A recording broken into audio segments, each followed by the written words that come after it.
2시간 전에 마감한 트레이더가 생생하게 전하는 글로벌 마켓 리뷰 델타원입니다. 우리 증시는 초반에 눌림이 있었으나 오후 2시 이후로 의미 있는 상승으로 마감했는데요.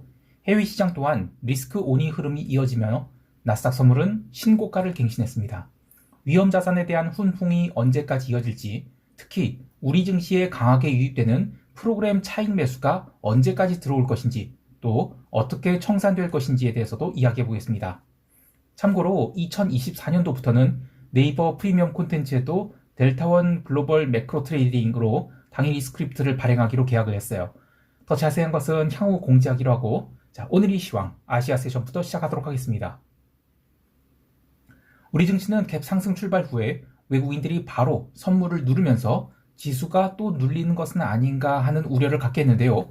실제로 외국인들은 오전 10시 이전에는 현물을 소량 매도하기도 했고, 또 선물 매수도 적극적이진 않았습니다. 하지만 시니어 트레이더라면 뭔가 이상한 것을 느끼셨을 것 같아요. 프로그램 차익 매수가 오전 9시 30분까지 이미 1,000억 넘게 들어오고 있었거든요. 선물은 그때 매수 얼마 안 들어왔습니다. 또 이후에도 선형적으로 유입되는 것을 보면, 야, 이건 선물 매수가 아니구나, 다른 이슈로 시장이 오르는 거구나, 이런 판단을 하게 되는 것이죠. 자, 오늘 이 상승을 이끈 주범은 슈퍼개미 델타 롱 베팅이라고 생각돼요. 이건 좀 부담스러울 정도로 하루 종일 콜 357에 대한 매수가 100억 넘게 유입됐어요. 지난 12월 22일 오전 11시부터 유입된 슈퍼개미 콜옵션 매수는 이미 3만 계약이 넘게 미결이 쌓여있거든요. 그런데 오늘 추가로 3만 7천 계약이 매수가 또 들어왔어요. 이렇게 강력한 콜옵션 매수가 유입되면서 선물이 아닌 합성 선물을 매도하고 현물을 매수하는 매수 차익 거래가 들어온 것으로 봐야 되겠습니다. 오전장에도 지수가 내리던 말던 콜옵션 매수가 들어왔고요. 또 오후 2시 이후에도 추가로 매수가 유입되면서 마켓메이커들은 어쩔 수 없이 선물 매수 엣지를 강화했고요. 기관 투자자들도 대량의 차익 매수를 일으켰는데요. 따라서 오늘 들어온 프로그램 차익 매수 5,700억은 현물과 합성 선물이 연계로 들어온 것으로 봐야 되기 때문에 내년 3월에 청산되거나 또 롤오버 되기보다는 내년 1월이 옵션 만기에 청산될 가능성이 높은 물량이라고 봐야 되겠습니다. 개인 투자자지 콜옵션 357 매수 베팅으로 오후 2시 이후에는 콜옵션 내재 변동성이 급등했는데요. 해외 시장은 오늘 변동성을 크게 죽였거든요.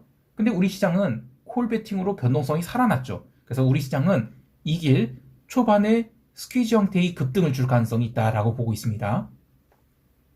또 하나 볼 것은 기관이 현물 매수 9,700억 중 차익 거래로 들어온 것을 선물이나 합성 선물과 연계해서 제한다 하더라도 적지 않은 규모의 현물 매수가 들어왔어요. 이거는 배당 투자 목적으로 들어온 것으로 판단할 수 있겠습니다. 이 또한 연말까지는 주가 지수가 쉽게 꺾이지 않을 것임을 추정할 수 있는 부분이에요. 선물이나 합성 선물이 이렇게 초강세를 보이는 것은 여전히 해외 시장 대비 우리 시장이 언더퍼폼 중이라고 보기 때문인데, 이 오랫동안 이어지던 백오데이션 시장이 구조적 콘텐고로 전환되는 아주 중요한 기간이라고 보고 있어요. 하지만 콜옵션 357, 즉 종합주가지수 2650선은 또 상당수의 투자자들이 생각하고 있는 고점권에 해당하거든요.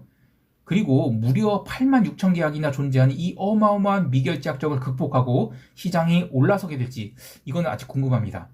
제 기억에는 이 정도로 큰 명목 금액을 한 행사가에 몰아서 배팅한 때가 언제 있었나 싶을 정도로 아주 특이한 케이스라고 할 수 있겠는데요.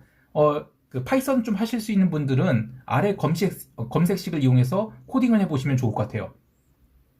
잔존일이 3주 남은 상황에서 클래스별 5OTM 이내의 옵션 중 다른 행사가 대비 30% 이상 많은 미결제 증가가 있었던 행사가를 해당 월물에서 어떻게 결제를 시켰는지를 검색해보면 될 것 같아요. 요즘 블룸버그가 BQL이라고 해서 블룸버그 쿼리 랭귀지라는 게 있거든요. 그걸 업그레이드하면서 챗 BQL을 만든다고 하더라고요. 이게 아직 릴리즈가 되진 않았지만, 그렇게 되면 문자로 물어볼 수 있는 거예요. 일반 대화형 쿼리를 날 수 있는 것이죠. 참 세상 편해지고 있습니다.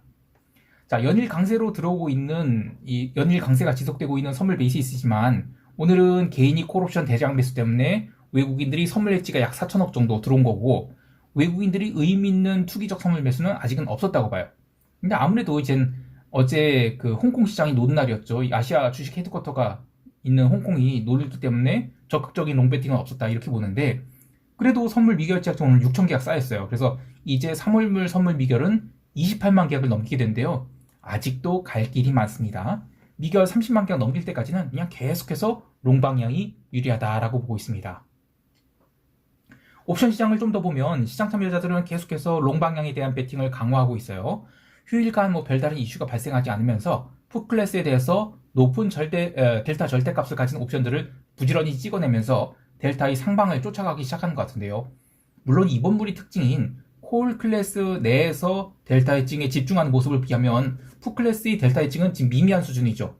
이렇게 한쪽 클래스에만 옵션 미결이 모인다. 그러면 더 스퀴즈가 날 가능성이 커요. 왜냐하면 증거금 관리라든지 또는 롤링업 다운과 같이 그런 액션이 클래스별로 미결 제약증이 골고루 쌓일 때보다 더 자주 일어나야 되기 때문이죠. 즉 콜도 미결 쌓이고 풋도 미결 쌓이면 그 스트레들이 탑이 위로 살살살살 올라가면서 그 미결이 정리가 되는데 지금은 풋 클래스에 미결이 거의 없어요. 전부 다 그냥 콜 갖고 지금 그 상방이 어디까지 열릴 것인지 그걸 다 해칭하고 있는 거예요. 그래서 스퀴즈가 더 잘 일어날 수 있다는 겁니다. 자, 우리 증시 정리는 여기까지 하고요. 유럽 세션은 박싱데이로 열리지 않았기 때문에 바로 미국 세션 넘어갈게요. 잠깐만요. 그 통화시장과 상품시장은 그래도 간단히 언급해야 되겠네요. 오늘 통화시장은 좀 조용한 가운데 비달러 바스켓이 골고루 상승을 이어갔습니다. 연말에 이 달러 실수요 같은 것은 없다 이렇게 판단한 것 같아요. 비달러의 강세에 힘입어서 골드와 기름이 고르게 올랐죠. 그런데 전자거래에서 1% 넘게 올랐던 구리는 미국 세션 들어서 상승폭을 죄다 반납했어요.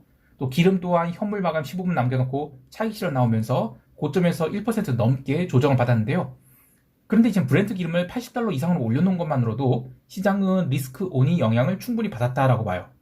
연말이라서 특별히 나오는 뉴스플로는 없지만 이제부터는 연말까지 남은 거래일 동안 시장이 계속해서 리스크 온 보인다. 그러면 기름이 반등 속도는 더 빨라질 것으로 보고 있습니다.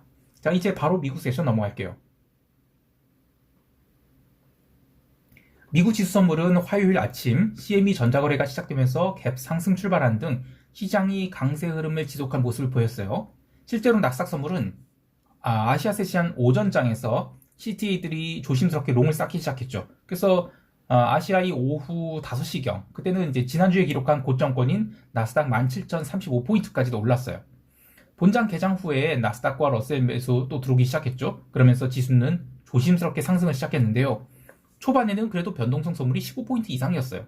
그런데 점점 변동성 매도가 들어오기 시작했고요. 특히 러셀이 상승이 눈에 들어왔습니다. 러셀은 본장 개장하고 나서 꾸준하게 상승해서 새벽 3시에 벌써 1% 넘는 그런 상승이 있었죠. 새벽 3시에는 미국 2년 국채 입찰 성공적으로 마감됐어요. 근데 그때 금리 변화 같은 건 거의 없었는데 그래도 러셀은 추가 상승을 해서 새벽 5시 30분까지 장중한 때 1.7%가 넘는 상승을 했습니다. 나스닥도 개장 후 30분 동안은 50포인트 상승하고 나서 그 다음부터는 새벽 4시까지 거의 한 5시간 동안 계속 흔들기만 했어요. 그러나 빠지진 않았죠. 꾸준히 저점 매수가 들어오되 공격적인 매수는 안 들어왔는데 그렇다고 해서 매도도 나오지 않았던 거예요. 결국 1시간 남겨놓고 장마감 1시간 남겨놓고 변동성 매도가 거칠게 들어오면서 숏스퀴즈가 나왔고요. 결국 새벽 5시 32분에 신고가인 17,111포인트를 찍게 됩니다. 오늘의 상승은 여러 가지 의미가 있어요. 우선 지난주 수요일에 썼던 그 제로DT 풋옵션 사건을 사흘 만에 모두 회복했죠. 그래서 일봉상으로 보면 자연스러운 5이평선 조정을 이겨내고 신고가 마감한 거예요. 또 변동성 선물도 하락해서 14.5포인트까지 내려갔는데 이게 지난 그 제로DT 사건이 발생하기 직전에 그 변동성 선물이 꾸준하게 매수가 들어왔다는 얘기 했었죠. 그렇게 선도적으로 매수가 들어오던 수준이 14.7포인트를 깨고 내려갔어요. 자, 그러면 그때는 잔존일이 아직도 더 한 7일 더 남게 남았지만 이제는 7일이 지났고 그러면 변동성 선물은 잔존일 대비로는 적정 가치를 향해서 수렴하기 시작했다. 즉 변동성 선물이 추가로 하락할 가능성이 높다라고 봐야 되겠습니다. 그러니까 1월물 변동성 선물 만기인 1월 17일 이전에 변동성이 한번 튀지 않을까라고 롱을 잡았던 트레이더들은 이제 12월 14일에 기록한 이 변동성 선물 바닥인 14포인트를 향해 내려가기 전에는 변동성 선물 추가 매수는 자제해야 되겠습니다. 자, 개별 종목의 흐름 중에서는 인텔이 5% 상승이 눈에 들어옵니다. 인텔은 올해 여러 가지 이유로 숏이 많이 쌓여있던 종목이었죠. AMD와의 경쟁에서도 밀리고 또 NPU 시장에서도 밀리고 또 기대했던 이 범용 X86 서버 시장은 개화를 제대로 하지는 못했죠. 그러면서 엔비디아의 그 NPU의 투자 순위가 밀린 등 여러 가지 이유로 인텔에 숏이 쌓여 있었어요. 근데 연말을 맞이해서 부지런히 스퀴즈가 들어오고 있다라고 봐요. 오늘의 시장 상승 종목을 보면 ARM 홀딩스, 마이크론, AMD, 인텔, 메타, 엔비디아, 브로드컴 중 그런 주로 반도체나 또 AI 테마를 갖고 있는 종목들이 올랐고요. 내년에는 AI 테마가 이 온디바이스 AI 테마로 세분화할 것이라는 기대가 있죠. 그래서 이거를 확인하는 가장 좋은 방법은 내년 그 1월 2일 신년 첫 거래일에 어떤 종목이 오전장에 불을 뿜는지를 보면 돼요. 근데 지금 이 산타 랠리는 그 전초전이라고 할 수 있겠습니다. 이제 시장 총평하면서 대응 전략 이야기할게요.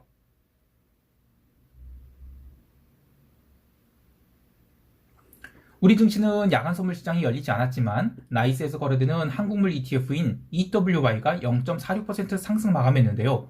전형적인 변동성 매도와 리스크 온이 흐름으로 상승한 것으로 보고 있습니다. 즉 화요일에 우리 증시가 올랐다라고 하지만 여전히 상승의 룸이 더 남아있다라고 보는데요. 문제는 오늘 쌓인 대량의 콜옵션 357 미결제 약정인데 미결제 약정이 평균 단가보다 종가가 훨씬 더 높아요. 즉 수요일 개장 후에 조금만 위로 달려준다 그러면 이 콜옵션에 대한 델타 해지가 선물 매수로 들어오든 아니면 인덱스 바스켓 현물 매수를 해서 하든 어떤 형태로 해지가 들어올지 모르지만 시장이 위로 더 달릴 가능성이 크다라고 보고 있어요. 그래서 종합주가지수 2650선까지는 연말까지 아니면 그 연말 이후에도 무난한 상승을 이어갈 것으로 봅니다. 물론 이제 초반에 과하게 달린다 그러면 이제 오후장에는 변동성 매도 차원에서의 콜옵션 눌림 이 정도 나올 수 있을 것 같아요. 그러나 기본적으로는 강세 뷰 지속하고 있다라고 생각합니다. 자, 해외 시장에 대해서도 여전히 강세 뷰 유지입니다. 한 가지 우려가 되는 부분이 있다면 이 홍콩 지수 선물 옵션 만기가 내일 모레예요. 보통 이제 만기 때까지 방향성이 잡히면 끝까지 밀어붙이려는 경향이 있죠. 또 근데 이제 이머징 ETF가 좀 올라왔어요. 그래서 홍콩 시장은 나름 갭상승 출발할 것 같은데 이게 오후장이라도 늘게 된다. 그러면 홍콩 시장만큼은 글로벌 증시 산타랠리에서 아주 철저히 소외돼서 항생 지수 기준 16,000포인트를 위협하면서 마감할 가능성이 커 보여요. 반대로 반등이 나온 것도 좀 제한적일 것이라 보는데 올 연말까지는 중화권 증시에는 저는 의미 있는 관심을 갖지 않는 것이 좋겠다라고 생각합니다. 자, 오늘도 성공 투자하시길 바라고요. 이상 델타원이었습니다. 감사합니다.